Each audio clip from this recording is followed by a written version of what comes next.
সাফল্যের সংজ্ঞা শেখানো হতো আমাদেরকে পরিবার থেকে। সফল হতে হবে বাবা, নিজের পায়ে দাঁড়াতে হবে, বাবাকে দেখতে হবে, মাকে দেখতে হবে, অমুক তমুক ইত্যাদি ইত্যাদি।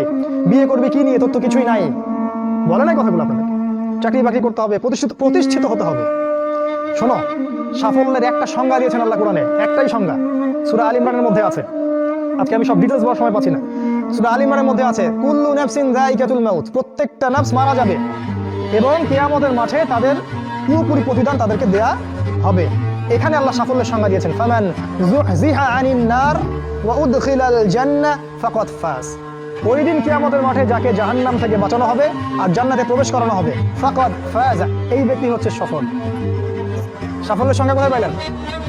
যদি আমরা জাহান্নাম থেকে বাঁচতে পারি প্রত্যেক ব্যক্তি এবং জান্নাতে যেতে পারি, সেই সফল। এছাড়া কেউই সফল না, এই পৃথিবীর কেউই সফল না, কেউ না। সে যত বড় রাষ্ট্রনেতা হোক, পণ্ডিত হোক, বিজ্ঞ হোক, পণ্ডিত কে হয় হোক, যার দাপটে সারা বিশ্ব কাঁপে, এও সফল না যদি না সে জান্নাতে যেতে পারে।